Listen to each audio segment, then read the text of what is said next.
Hello दोस्तों, online classes में आप सभी का स्वागत है। दोस्तों, आज के इस वीडियो में हम सीपीयू के जो आंतरिक यानी इंटरनल पार्ट होते हैं उनके बारे में अध्ययन करेंगे। इससे पहले हमने कंप्यूटर का वर्गीकरण, कंप्यूटर की प्रकार और कंप्यूटर के जो जनरेशन है उनके बारे में अध्ययन कर चुके थे। अब इस वीडियो में कंट्रोल यूनिट यानी जो हमारे सीपीयू के अंदर होती है उसके कार्य क्या है। कंट्रोल यूनिट ये एक सीपीयू में एक अहम भूमिका निभाती है, जिसमें यानी सीपीयू में जो कंट्रोल यूनिट होती है सूचनाओं को आदान प्रदान व कंप्यूटर के अन्य उपकरणों पर नियंत्रण रखने का कार्य करती है। इसमें निम्नलिखित कार्य होते हैं, यानी कंट्रोल यूनिट के जैसे पहला कार्य होता है कंप्यूटर की जो समस्त जो आंतरिक क्रियाओं का संचालन करने का कार्य करती है। इसका दूसरा कार्य यह है कि यह इनपुट और आउटपुट क्रियाओं को नियंत्रण करने का भी कार्य करती है। तीसरा कार्य इसका यह है कि मेमोरी से प्रोग्राम को पढ़ने करती है और उसकी व्याख्या भी करती है, यानी एएलयू व मेमोरी की जो वांछित क्रियाएं होती हैं उनको संपन्न करने का आदेश यानी कमांड देने का कार्य करती है। चौथा कार्य इसका ये है कि ये एएलयू यानी अर्थमेटिक लॉजिक यूनिट को ये बताती है कि डाटा मेमोरी से कहाँ स्थित है और कहाँ पर क्रिया करनी है और किस क्रिया के बाद इसका रिजल्ट आता है और उसको यानी स्टोरेज करने का कार्य करती है। जैसे सभी निर्देश विद्युत संकेतों के रूप में सिस्टम बस यानी सिस्टम बस के द्वारा नियंत्रण करने का कार्य किया जाता है, यानी कंप्यूटर के विभिन्न भागों तक संचालित करने का कार्य सीयू के द्वारा किया जाता है, यानी कंट्रोल यूनिट के द्वारा इन सब कार्यों को किया जाता है। इसमें उसके बाद सीपीयू का दूसरा भाग आता है, यानी अंकगणितीय तार्किक इकाई। अंकगणितीय तार्किक इकाई क्या होती है? Arithmetic logic unit. इसको इंग्लिश में अर्थमेटिक लॉजिक यूनिट के नाम से जाना जाता है, जो हमारे एक सीपीयू में एक महत्वपूर्ण ये भी एक भूमिका निभाती है। एएलयू जो हमारे कंप्यूटर में जोड़, बाकी, गुणा, भाग, इनको अंकन को जोड़ने का या फिर इनको क्रिया करने के काम में एएलयू का प्रयोग किया जाता है। एएलयू एक ऐसा इलेक्ट्रॉनिक परिपथ होता है जिसके द्वारा अंकगणित गणनाओं को करने में सक्षम होता है। जैसे एएलयू के द्वारा दो संख्याओं का या फिर डाटाओं की तुलना करनी हो तो निर्णय लेने का कार्य करता है, और एएलयू के द्वारा ही तुलना के जो परिणाम हाँ अथवा नहीं में होने के कारण जिससे निर्णय लेने में सहायता मिलती है। एएलयू एक कंट्रोल यूनिट का ही भाग होता है, यानी एएलयू सीयू की निगरानी करने का कार्य करता है, जिसमें मेमोरी में डाटा प्राप्त है उस गणना करने का तथा परिणाम को पुनः मेमोरी में लौटाने का कार्य सीयू के यानी एएलयू के द्वारा किया जाता है। एएलयू की फुल फॉर्म होती है arithmetic logic unit. Arithmetic logic unit लगभग यानी 10 लाख गणना प्रति सेकंड की गति से करता है। एएलयू में अनेक ट्रांजिस्टर और एक्यूमुलेटर लगे हुए होते हैं, जिसके दौरान गणनाओं को क्षणिक रूप में यानी बहुत कम समय में मेमोरी में कार्य करने का कार्य करता है। अब आती है मेमोरी। मेमोरी होती क्या है? मेमोरी वो होती है जो मनुष्य यानी जो मनुष्य के दिमाग में याद रखने की जो क्षमता होती है, कैपेसिटी होती है, जिसे मेमोरी कहा जाता है या फिर स्मृति कहते हैं। कंप्यूटर में जो हमारे डाटा या निर्देशों को स्टोरेज रखने की जो क्षमता होती है उसको मेमोरीज कहते हैं, जिसमें कंप्यूटर मेमोरीज कहलाती है। कंप्यूटर मेमोरीज एक इलेक्ट्रॉनिक स्थान होता है जहाँ पर डाटा व सूचनाओं को तथा प्रोग्रामों को सुरक्षित रखने का कार्य करती है, और जब हमें को आवश्यकता होती है तब इन मेमोरी से हमारी डाटा, सूचना व प्रोग्रामों को रनिंग के माध्यम से यानी रनर एक कंपाइलर प्रोग्राम होता है उनके माध्यम से इसको वापस आवश्यकता के अनुसार हम ले सकते हैं। मेमोरी प्रत्येक कंप्यूटर का एक महत्वपूर्ण भाग होता है क्योंकि बिना मेमोरी के कंप्यूटर कार्य नहीं कर सकता। मेमोरी के लिए संग्रहण के लिए अनेक स्थान यानी लोकेशन होती है जिन पर निश्चित जो संख्याएं होती है। मेमोरी की क्षमता को कैपेसिटी व मेमोरी के जो टाइप या साइज होती है उन पर निर्भर करती है।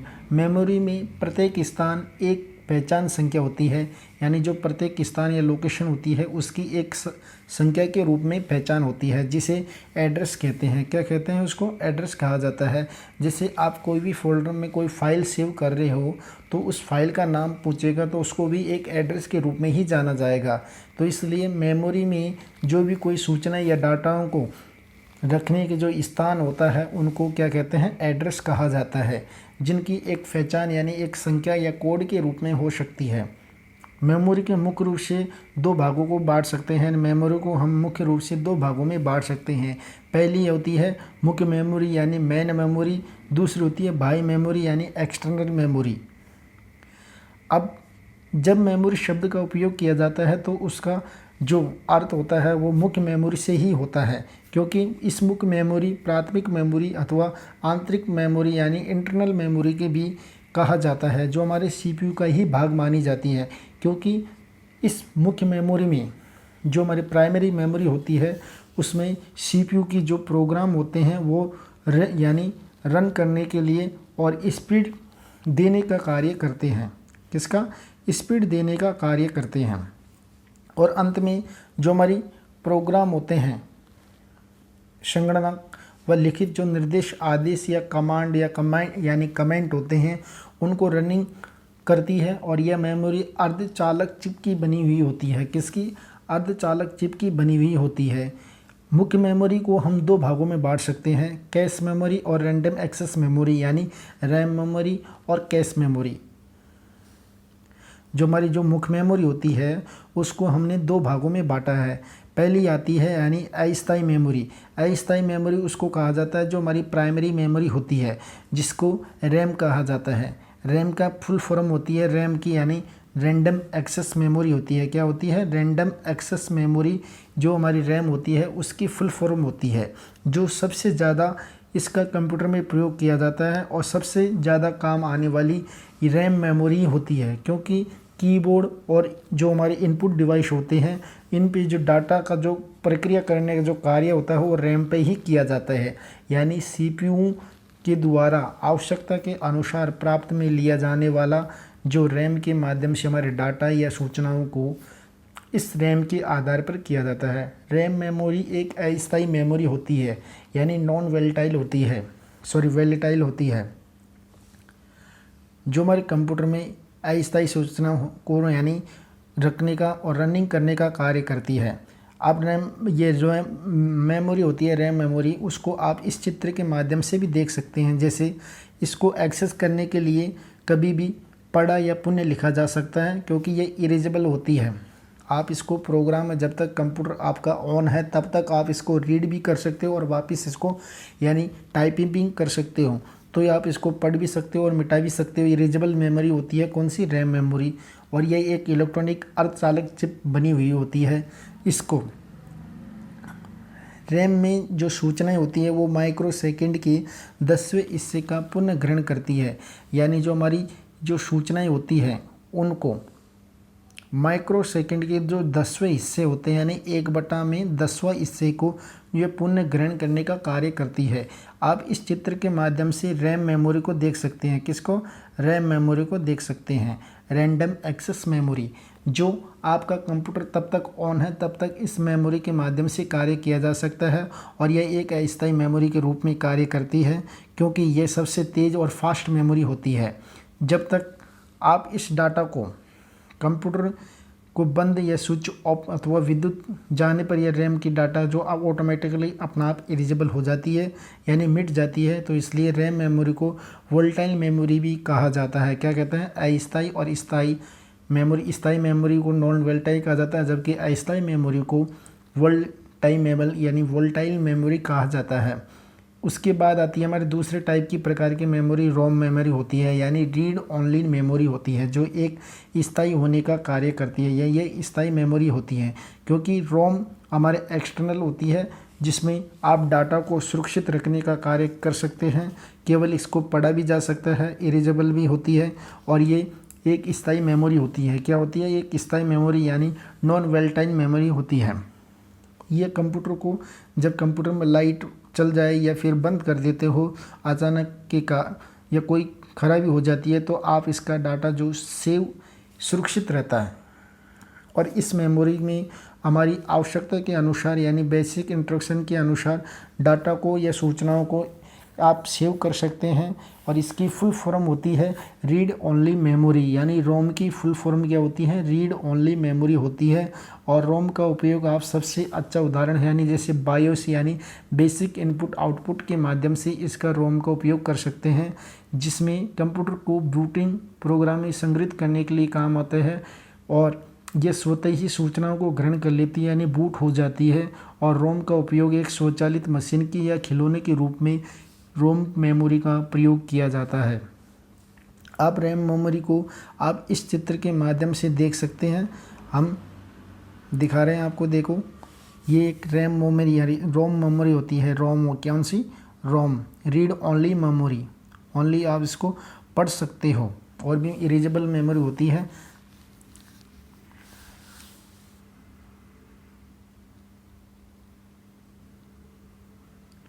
अब रैम मेमोरी के 3 प्रकार की होती है, यानी रोम मेमोरी। जो रोम मेमोरी होती है वो कितनी प्रकार की होती है? तीन प्रकार की मेमोरी होती है। रोम मेमोरी है वो 3 प्रकार की होती है। पहली टाइप की प्रकार होती है यानी प्रोम, यानी प्रोग्रामेबल रीड ओनली मेमोरी। इसमें ओनली केवल एक ही प्रोग्राम को रीड करने का कार्य करती है। प्रोग्रामेबल रीड ओनली मेमोरी, ये आपकी रोम का पहला टाइप होता है, जिसमें एक बार ही लिखा जा सकता है, किंतु इसको बार बार पढ़ा जा सकता है, लिखा एक बार ही जा सकता है। दूसरी होती है ईप्रोम यानी erasable programmable read only memory. दूसरी टाइप की मेमोरी कौन सी है? ईप्रोम। ईप्रोम का मतलब होता है यानी erasable programmable read only memory. आप इस मेमोरी को यानी जो आपके जो प्रोग्राम होते हैं उनको मिटा भी सकते हैं और लिख भी सकते हैं और रीड भी कर सकते हैं। जबकि प्रोम मेमोरी में आप ओनली रीड कर सकते हैं, एक बार लिखने के बाद वो इरेजेबल मेमोरी नहीं होती है। उसके बाद आती है तीसरे टाइप की मेमोरी आती है ईप्रोम मेमोरी। ईप्रोम मेमोरी यानी electrically erasable programmable read only memory. इस मेमोरी में आप प्रोग्राम को आवश्यकता होने पर ही विद्युत तरंगों के द्वारा ही मिटाया जा सकता है और नए प्रोग्राम को लोड किया जा सकता है यानी डाला जा सकता है। तो आपकी रोम मेमोरी 3 प्रकार की हो गई, प्रोम मेमोरी और ईप्रोम जो एक यानी electrical erasable programmable read only memory. आप ये फुल फॉर्म को ध्यान रखना क्योंकि ये एग्ज़ाम में पूछा जाता है। उसके बाद जो हमारी एक्सटर्नल मेमोरी होती है जैसे फ्लॉपी डिस्क वगैरह, हार्ड डिस्क वगैरह, ये हमारी एक्सटर्नल यानी सेकेंडरी मेमोरी में काउंटिंग होती है। कौन सी मेमोरी में? सेकेंडरी मेमोरी में काउंटिंग होती है। यानी जो हमारी एक्सटर्नल मेमोरी होती है वो डाटा को स्थायी रूप से संग्रहित करने का कार्य करती है, कि हमारा जो डाटा होता है उसको स्थायी रूप से संग्रहित करने का कार्य करती है, क्योंकि इसको सेकेंडरी मेमोरी भी कहा जाता है। सेकेंडरी मेमोरी यानी मैग्नेटिक और यह प्रकाशीय यानी ऑप्टिक रूप से बनी हुई होती है। मैग्नेटिक और प्रकाशिक रूप से बनी हुई होती हैं, जो हमारी डाटा को सुरक्षित रखने का कार्य करती है। आप कंप्यूटर को बंद करने पर भी ये इसमें जो डाटा होता है वो कभी नष्ट नहीं होता है। इसके कुछ उदाहरण होते हैं जो हमारे एक्सटर्नल मेमोरी के कुछ उदाहरण होते हैं, जैसे हार्ड डिस्क होते हैं, फ्लॉपी डिस्क होती है, मैग्नेटिक टेप होती है। ये सेकेंडरी मेमोरी के उदाहरण माने जाते हैं। उसके बाद आती है मेमोरी की इकाई यानी unit of memory. Unit of memory क्या होती है? यानी जैसे मेमोरी में सूचनाओं को आप बिट के रूप में संग्रहित की जाती है। जो हमारी सूचना होती है सबसे छोटी मेमोरी की जो इकाई होती है वो बिट होती है, सबसे छोटी, यानी जो हमारे मेमोरी होती है वो उसकी सबसे छोटी इकाई क्या होती है, बिट होती है। जो बिट को हम एक बाइनरी डिजिट में कन्वर्ट करते हैं, किसमें, बाइनरी डिजिट में, यानी 0 और 1 में कन्वर्ट करते हैं। 0 और 1 में जो हमारे बाइनरी वो डिजिट होती है उनको इसमें कन्वर्ट करते हैं।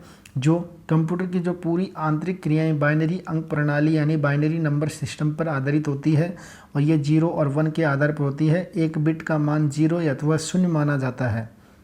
जो एक बिट होता है उसका जो मान होता है उसको 0 या 0 यानी 0 और 0 मान सकते हैं, क्योंकि ये एक इलेक्ट्रॉनिक परिपथ होती है जिसमें यानी आउटपुट के रूप में विभिन्न होने के कारण ये 0 को निरूपित किया जा सकता है। किसको, 0 को निरूपित किया जा सकता है। और कंप्यूटर इलेक्ट्रॉनिक परिपथ में 1 का अर्थ होता है प्लस होता है, यानी जो 1 का अर्थ होता है क्या होता है, प्लस होता है, जबकि 0 का जो अर्थ होता है वो अनुपस्थित माना जाता है। तो कंप्यूटर में जो सभी जो डाटा होते हैं वो 0 और 1 के रूप में स्टोरेज किया जाते हैं। तो मानव के द्वारा जो कंप्यूटर जो में जो सारी सूचनाएं होती है वो हमारी बाइनरी डिजिट होती है 0 1 के रूप में उसको सेव किया जाता है। और कंप्यूटर में जो समस्त इनपुट की जो भाषा होती है, जो कंप्यूटर उसे अपनी भाषा यानी बिट के रूप में परिवर्तित करके और आपके सामने यानी कीबोर्ड में, जैसे इनपुट में कोई सूचना देनी है जो आप ए और बी के दबाने के कीबोर्ड में मेमोरी में अंकित की जाती है, किसके रूप में, ए के रूप में अंकित की जाती है। तो इस प्रकार मेमोरी की जो सबसे छोटी इकाई होती है वो आपकी बाइट होती है, बिट होती है सब, यानी मेमोरी की सबसे छोटी इकाई कौन सी होती है, बिट होती है। सामान्यतः मेमोरी को जो मापन की जो इकाई होती है वो बाइट के रूप में मापा जाता है, किसके रूप में, बाइट के रूप में मापा जाता है। 8 बाइट यानी 8 बिट से मिलकर 1 बाइट का निर्माण होता है, किसका, यानी जो 8 बाइट है, 8 बाइट का निर्माण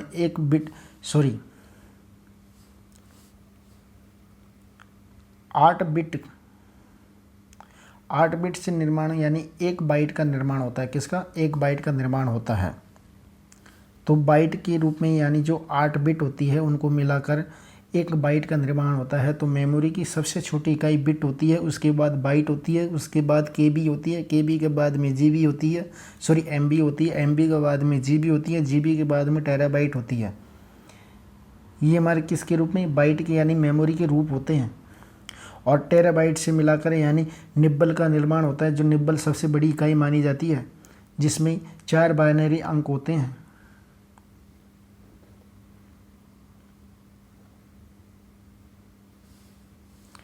जैसे आप इसमें बिट के माध्यम से समझ सकते हैं। मेमोरी की सबसे छोटी इकाई यानी क्या होती है, बिट होती है, जिसको बाइनरी प्रणाली के रूप में अपनाया गया है, 0 और 1 के रूप में अपनाया गया है। उसके बाद आती है हमारी निब्बल, यानी 4 बिट के समूह को एक निब्बल माना जाता है। जो 4 बिट होती है, मेमोरी की 4 बिट होती है, उनको मिलाकर एक निब्बल का निर्माण किया जाता है। और 8 बिट के समूह को बाइट कहते हैं। जो 8 बिट को मिलाकर एक बाइट का निर्माण किया जाता है, यानी 1 बाइट बराबर 8 बिट माना जाता है, या 8 बिट बराबर 1 बाइट का रूप माना जाता है, जिसको आप एक करैक्टर या अंक के रूप में प्रदर्शित करने का कार्य करती है। उसके बाद आता है किलोबाइट। किलोबाइट का मतलब होता है 1024 बाइटों को 1 किलोबाइट के रूप में कन्वर्ट किया जाता है, यानी 1 किलोबाइट 1024 बाइट होते हैं। 4 बाइट यानी 4 जो बिट का समूह होता है उसको निब्बल कहा जाता है, और 8 बिट के समूह को बाइट कहा जाता है, और 1024 बाइट के जो समूह होता है उनको 1 किलोबाइट कहा जाता है। क्या कहते हैं, 1 किलोबाइट कहा जाता है। और 1 किलोबाइट को मिलाकर यानी आपको 1 मेगाबाइट का निर्माण किया जाता है, किसका, 1 मेगाबाइट यानी 1 मेगाबाइट का निर्माण किया जाता है। 1024 किलोबाइट है, उनको मिलाकर 1 मेगाबाइट का निर्माण किया जाता है, यानी किसका, 1 मेगाबाइट का। और 1 मेगाबाइट यानी 1024 मेगाबाइट को मिलाकर 1 जीबी का निर्माण किया जाता है, किसका, गीगाबाइट का निर्माण किया जाता है। आप 1000 मेगाबाइट होता है, 1024 मेगाबाइट है, उनको 1 गीगाबाइट का निर्माण किया जाता है, जिसमें यानी 1 गीगाबाइट यानी 1 जीबी का निर्माण किया जाता है। और 1024 जो गीगाबाइट है उसको मिलाकर यानी 1 टेराबाइट का निर्माण किया जाता है। किसका? 1 टेराबाइट का निर्माण किया जाता है। 1024 गीगाबाइट को मिलाकर 1 टेराबाइट का निर्माण किया जाता है। तो यानी 1024 जो गीगाबाइट है वो बराबर क्या होगा? 1 टेराबाइट। 1 टेराबाइट बराबर यानी 1024 गीगाबाइट होता है। उसके बाद आपको संख्या प्रणाली का परिचय क्या है, संख्या प्रणाली का जो परिचय होता है उसके बारे में बताते हैं। संख्या प्रणाली का जो परिचय में जो यानी नंबर सिस्टम इंट्रोडक्शन होता है, जिसमें आप अन्य जो विशेष अक्षर होते हैं वो एक कूट के रूप में अपने आप में यानी स्टोरेज का कार्य करते हैं। जब आप डाटा को कंप्यूटर में जो संग्रहित करने का कार्य करते हैं तो डाटा एक भिन्न रूप में कूट या कोडिंग के रूप में मशीन के रूप में स्टोरेज हो जाती है। और इस कूट को समझने के लिए आप पूर्व में हमें एक सिस्टम को समझना होगा, और वो सिस्टम क्या होता है? यानी बाइनरी संख्या प्रणाली यानी binary number system. Binary number system का मतलब ये होता है दोस्तों, यानी यह एक लगभग यानी दशमलव सिस्टम जैसा होता है, जिसमें आधार यानी 10 को 2 स्थान लिया जाता है, यानी जो 10 के स्थान का 2 लिया जाता है। तो इसमें केवल 2 अंक काम आते हैं, 0 और 1 को काम लेते हैं। किसको? 0 और 1 को काम में लेते हैं, जो हमारे बाइनरी संख्या के रूप में कार्य करते हैं। यानी 10 के स्थान पर ओनली 2 ही अंक को काम में ले सकते हैं। तो सबसे बड़ी सिस्टम में बाइनरी डिजिट संख्या 0 और 1 को माना जाता है। किसको? 0 और 1 को ही माना जाता है।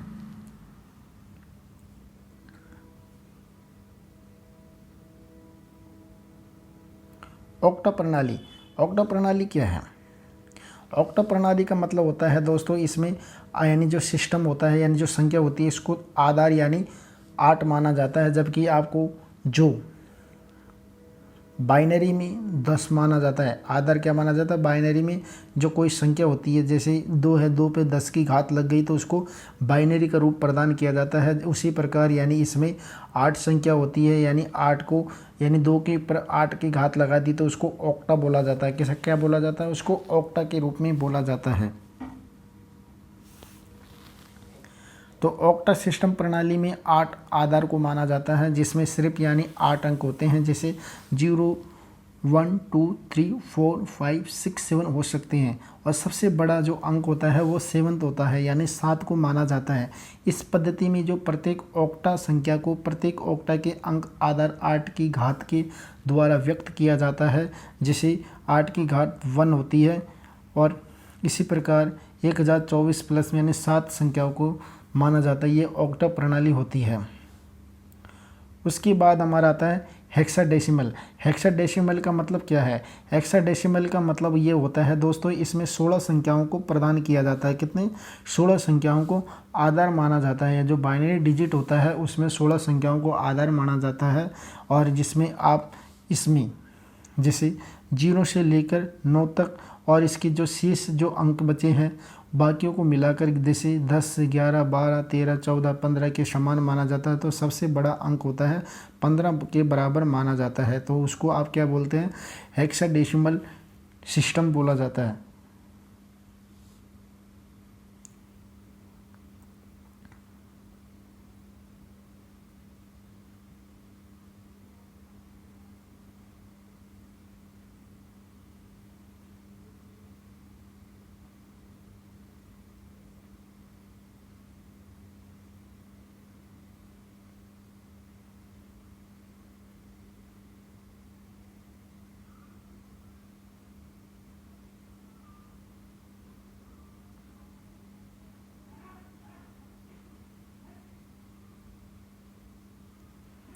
उसके बाद सॉफ्टवेयर एंड हार्डवेयर क्या है? सॉफ्टवेयर और हार्डवेयर, इसके बारे में हम कल अध्ययन करेंगे दोस्तों।